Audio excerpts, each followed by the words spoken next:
also has a very huge podcast called Breakaway USA. He's very involved in the election and politics, and just he was been blowing up during this whole election period. And I'm happy to have him as a speaker, Mr. Fabian Garcia. So, can you hear me okay in the back? Okay, perfect. So, wow, this is our 12th edition of the Growth Talks. It's incredible how fast a year passes. It's actually really crazy how fast a year passes, especially when you have this political, I don't know if you guys ever heard, but there's like an election that happened yesterday. But, the year passes when we're so inundated with news every single day.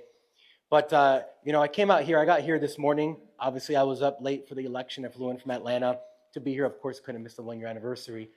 So I wanted to talk today.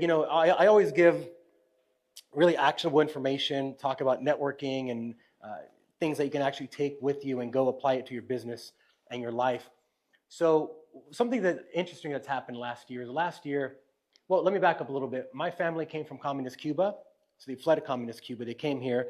And, I always grew up hearing the stories about communism in Cuba, how they lived, how they ate, how they had no personal property, and what they were taken away, or what they had taken away from them. And then I started seeing it here during COVID. I started seeing little things pop up. Gavin Newsom passed a law, things that I really didn't think made a lot of sense. And I hadn't really been paying attention to politics for like 10 years. So I said, what the hell is going on here? Like, what is it that happened to the world? This is not the world that I was paying attention to before. So I started making videos about it. Saying, this is dumb, this is good, I like this, I don't like this. And some people liked what I said. And I've always been someone, and every time I talk to people, I talk about chasing your dreams, really just actually doing whatever it is that you like and turning it into a business, because if you can learn the foundation of marketing, then you can have success in any business, because every single business, no matter what product, if it's a product or service, you need marketing. This is why some lawyers fail and some lawyers are very successful. If you're selling whatever it is that you're selling, whether it's a dating product or whether it's a health product like David sells, you need marketing and you need networking as well. So I kind of want to take you on a journey of the way I got to, as David was saying, I was traveling for the last 3 months, everywhere from Washington, D.C. to Arizona, Georgia, everywhere, Nevada, you name it, with the political scene. And the way I got involved is because I started making content, not to make money, but just because I wanted to get good information out there. And if you're a marketer, you understand that you have to lead with the giving hand. One of my mentors in marketing, Bedros Keuilian, who created Fit Body Bootcamp and a bunch of other stuff, he says, somebody will not buy from you first until they do 3 things. They know, like, and trust you. If you don't have those 3 things, they're not going to buy from you. And you can run ads to them, but you're going to have to spend a ton of money to get one conversion. It's probably not going to make sense. You have a sales funnel and you're funneling money in ads if you don't know where it's going. So I didn't start out to do what I'm doing because I wanted to make money. I did it because I said I see communism creeping into the United States of America, and I want to fight it because I don't want to have a world, I don't want to have my grandma go through all this trouble, leave, and then we become what she fled. So I started making videos, and I use a lot of social media networking and meeting people and messaging people and just having really good conversations, not asking for anything. Never asked with the giving hand.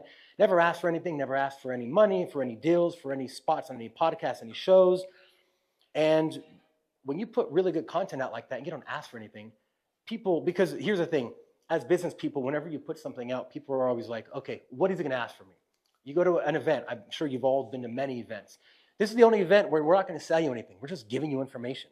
You go to any event, they talk for 10 minutes and they pitch you on their product. And that's fine. There's nothing wrong with that. That's how they make money, right? They're marketers.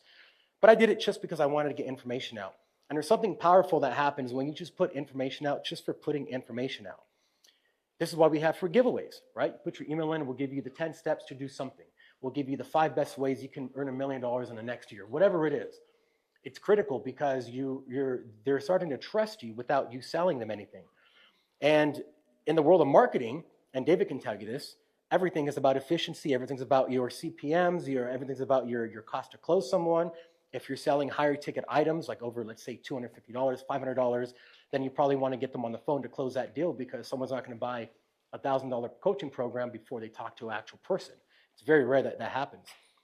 So I started on the journey of putting out my videos, and I got connected with people. A few videos went viral. started connecting with people, started getting invited to places, and then from there it just really took off. So there's money in every single thing that you can do in life, and I'm sure that I don't have to tell you that you understand that. But to turn what you love and your passion into a business, that takes a jump. And I really believe that that foundational element is marketing. And if you know marketing, like I said, you can really sell anything. You can sell yourself as a brand, whether you're a front-facing person, like a Elon Musk, he is the brand, or whether you're in the back, pulling the strings from the back, like I don't know, like a Dick Cheney or something like that, if you want to get political, or a Karl Rove if you want to go back to the George Bush era. But networking is really important because once you get to that position, you're getting invited to places and you're getting, you're going places, you're coming here, you all look very pretty, you spend a lot of time getting ready, you purchased a ticket or you got on some list and you come here. Don't waste that time. A lot of times I talk about this. You come here, you talk to people that you know, and you go home. Well, do you really actually utilize your time the best way possible? Of course not. David says this is a place where you can meet people, create business relationships, maybe dating relationships.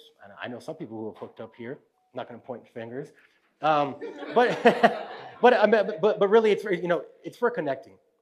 And when you're out there mixing and stuff like that, this is why you all have name tags with what you do and your name on it, because we figured instead of me asking you what you do, that's a lot of inefficiency. If I could just see what you do and say, hey, you know what, I'd like to talk to you because I was thinking about getting into that business, or just tell me what's working for you.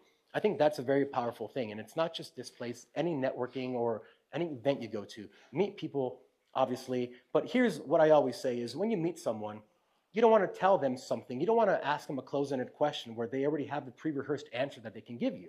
That's not very memorable. If you ask me what, my birthday or my favorite food or anything like that, I can give you a pre-rehearsed answer. I'm not really thinking about you. I'm just saying what I have to say, and then I'm going to the next person to talk to. But if you stop and you ask that person a question like, oh, you're in real estate, so what do you find that's working for you in this type of market? That's not an answer that you can really have pre-rehearsed. So you open up a dialogue with someone where they actually start talking to you, and then you ask them a question about the answer they gave you. So now you're two layers deep.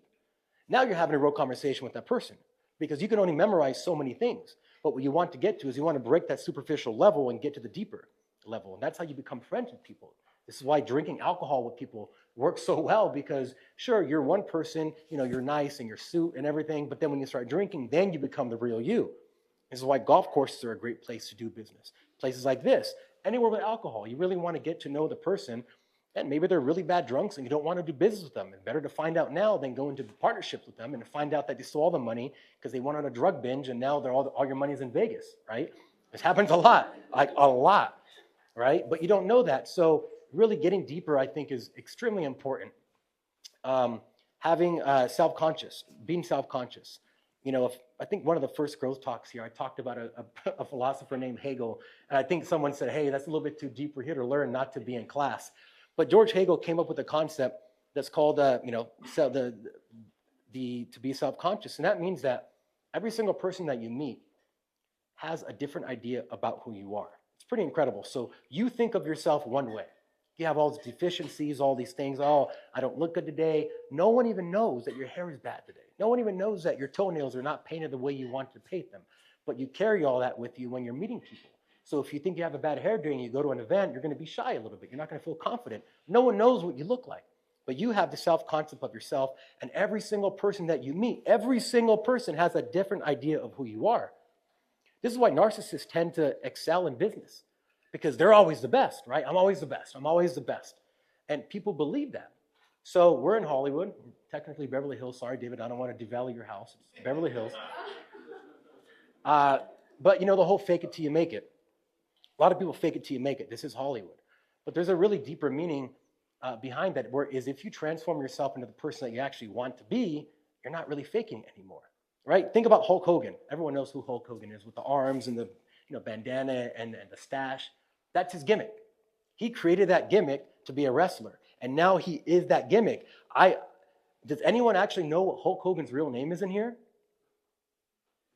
That's how good his gimmick is. You don't know who he really is. You see the image, right? I wouldn't advise you go that route, because once you get stuck in that, you can't ever go back, and then you're living a fake life, and then even if you become that person, is that the person you really want to become? You always have to be on. You can't ever be off. You know, you don't see, one thing I do see Trump doing really well, incredible marketer. You never see Trump sitting down. Think about this. Have you ever seen Trump, maybe in a podcast here and there when you have to sit down, but if he's walking around or if he's at an event, he's always standing up. The guy's like 80 years old. He does not sit down. Another thing he does is when he walks, he doesn't really move his arms. When he's talking or when someone's speaking and he's next to them, his arms are straight. And he doesn't really move his body a lot. He moves his head, about like this, right? Because if someone's always walking around, you equate that with being busy. If you're sitting in the corner on your phone, you don't look busy. You don't look powerful. You don't look like you're making connections. But if you're always moving around, always talking to people, then you look busy. And how do you keep talking to people and have good conversations? You ask those deeper questions. You ask them a question about the answer they gave you. They give you an answer, superficial answer. You know that's bullshit. You want to get deeper. So you ask them a question about what they asked you. And then they go deeper. Now you're having a real conversation, as I said. So I think networking, marketing, and just being yourself and actually doing what you like and that you're passionate about are really three critical elements of doing things. And you know, people say a lot of stuff, and you hear the same cliches over and over again. And the older I get, the more I realize these dumb sayings are sayings because they actually work, right? How would a saying last 100 years? Our vernacular changes every 10, 15 years. No one says cool anymore. Then they said dope. Then they said sick, right? Oh, that's sick. That's dope. That's cool. Every 10 years, our vernacular changes. I don't even know what they say now. Like that's Riz or like that's fly or whatever, right? Then if you go in the 1960s, they have these crazy words you never heard about. One of my favorite words is Joe Biden's word, malarkey. I don't know if you ever heard him say no malarkey, but that's one of my favorite words, and I'm trying to bring it back. So my whole thing is make malarkey great again. And I'll be honest, when I came up here, I had absolutely no idea what I was going to talk about because I've gotten 2 hours of sleep since the election yesterday, and I flew in from Atlanta. But I knew I'd figure something out. But with that being said, I just really want to thank everyone for being here. 1 year anniversary, it's crazy. I'm sure we've affected so many people's lives, made so many connections, business connections. I know David's made probably a few $1 million from having this event right here. But he's a perfect example of someone who's always networking. You'll never see him sitting down, right? He's like a mini Trump. Right? That's a big mother, you know what? Yeah, maybe. But as far as him walking around networking, getting numbers, he's great. So just watch how he does it and just really like mimic him. Don't mimic me. I'll be at the bar drinking the whole time, so you don't mimic me.